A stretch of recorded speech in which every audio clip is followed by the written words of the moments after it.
Evelyn to Philip, March 4th, 1944.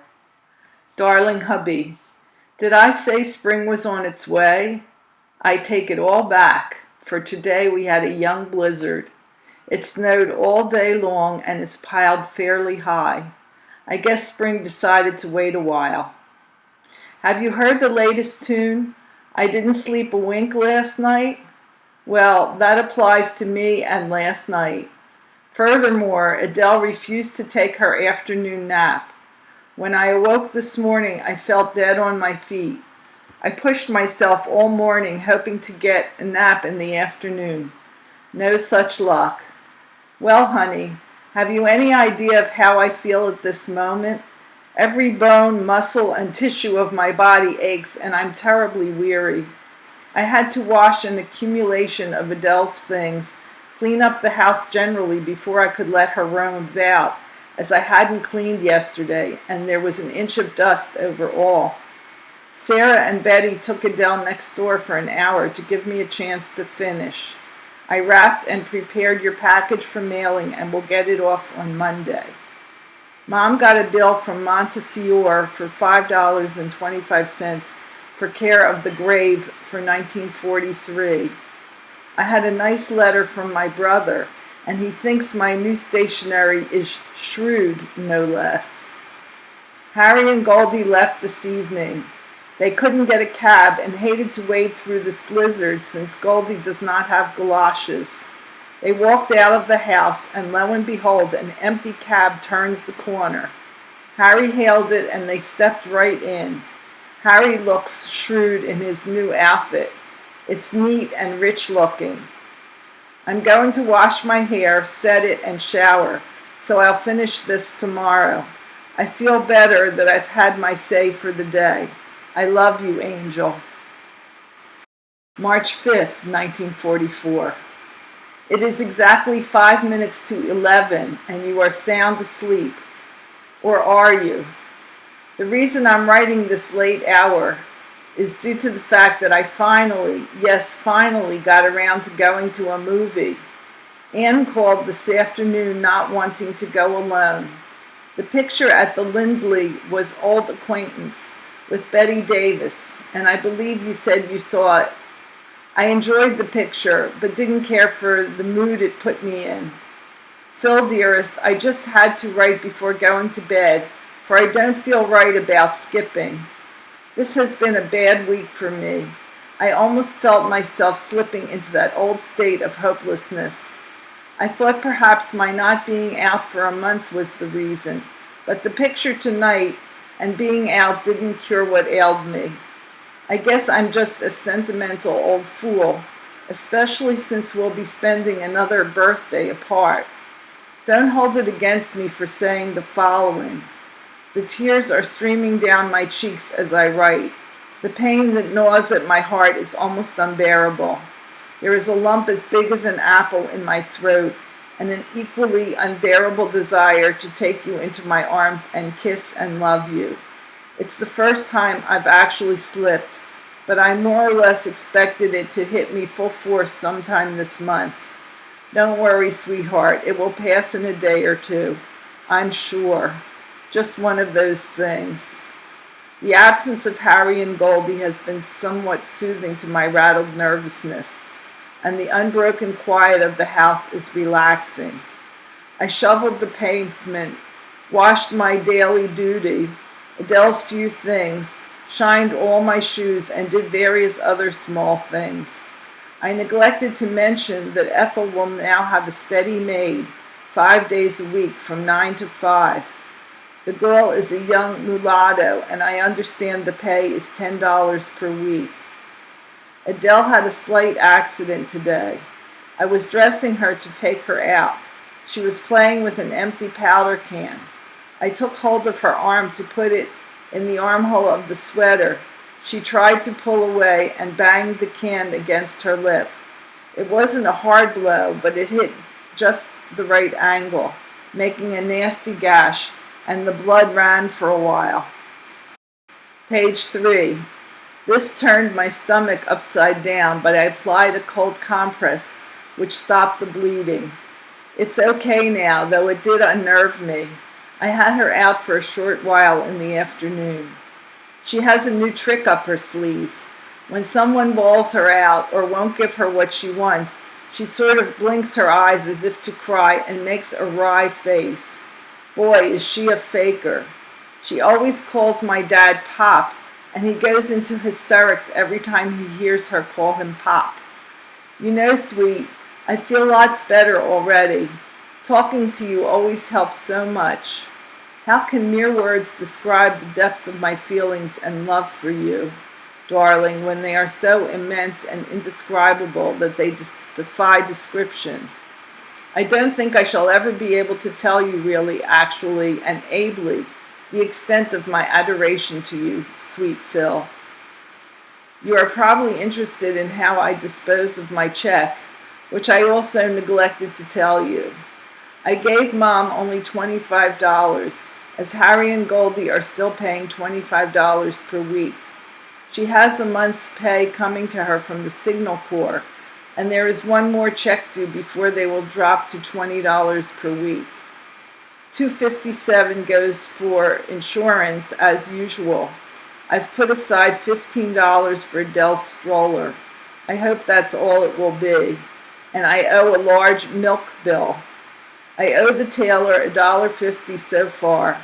Took in tonight's movie, bought some ice cream, and that's as far as I've gotten this month.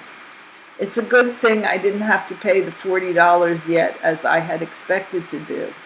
At least I'm not flat broke, though I may be before the month is out. I can't complain and don't intend to.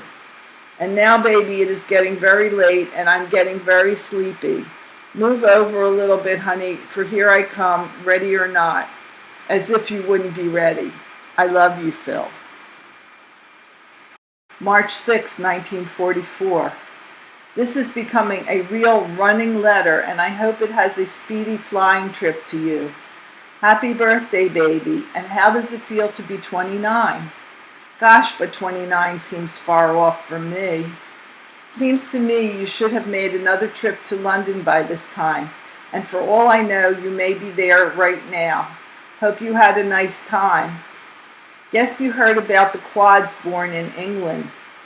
And who hasn't? What a man. It caused quite a fluster here. Milt Brown lost his wallet with $70 the other day and had to wire home for money. Please be careful, Phil, although I know you haven't any real excess on hand at present. I bought some House of Westmore powder and pepper red lipstick. Adele's latest words, why, noun for down, oo for loo, and up. She understands Jewish perfectly. When asked the following, henties, egala, singala, nasala, shikala, promptly points to same. Pardon all spelling, please. I took the trouble to measure Adele's height, and she is exactly 31 inches tall, or just about up to my hip. I think she will be tall someday. She is for her age now. Page 5, March 6, 1944, continued. Do you realize, my darling, that today marks our 7th month apart? 7 months since I've known the sweetness of your lips, the touch of your hand, the adored feeling of you, darling. I can't help wondering how many more months will pass till we are reunited physically. Your shorty of 27 February was in the mail this morning, along with letters from Jack N. and Milt Brown. Milt said it would be his last letter for some time, as they are no longer permitted to write. Guess you know what that means. You might even get to see him if he lands in the right place. I didn't get to bed till after 12 last night. Between then and 6:30, Adele got me up exactly 6 times. I'm getting to be a sleepwalker. Perhaps. Page 6. It is a good thing you aren't here, for you'd lose many a night's sleep, and knowing what sleep means to you, I'd say it's to your advantage. I started to clean the blinds, hoping to get started with the spring cleaning. No dice. I was too sleepy.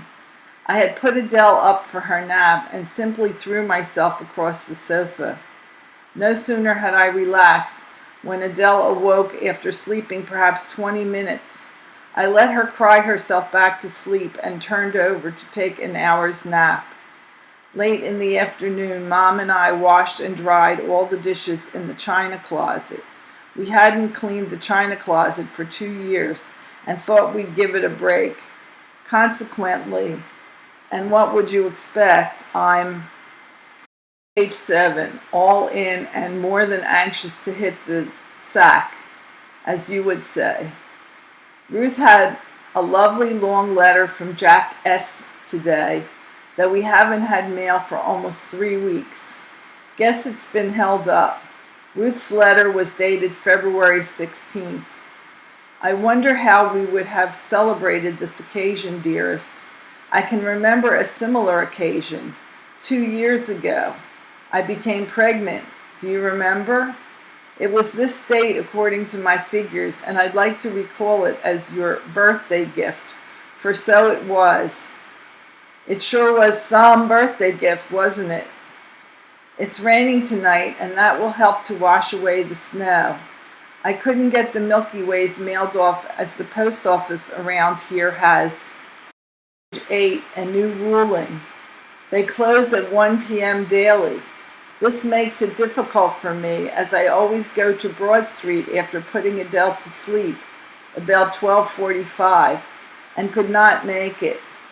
Mom has agreed to care for her early tomorrow to give me an opportunity to get the package off.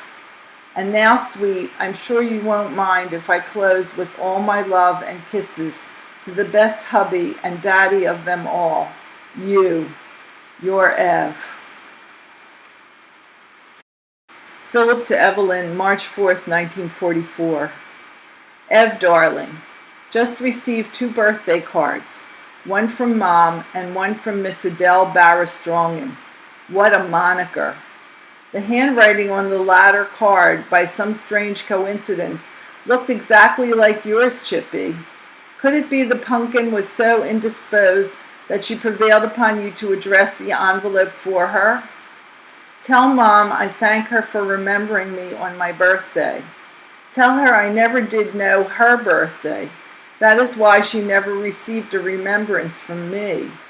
Seems to me she doesn't know herself exactly on what day she was born, but if she's wise, she'll make one up. Think of all the fun, gifts, etc. she's passing up due to this oversight. By the way, wifey dear, didn't you send off a card at the same time as the others? I'm still waiting for your next batch of letters, sweet. I haven't had a real one, not V-mail, for 8 days now. News here gets scarcer by the day. I still do the same things in the same way at the same time every day. Repeating the details of this routine would hardly come under the heading of interesting reading, and I would hate to impose anything else on you. So you'll understand why my letters to you grow shorter and shorter. Thank God, though, there is one thing that doesn't deteriorate or diminish either in intensity or volume with the passing days, and that is the love and adoration of your Phil.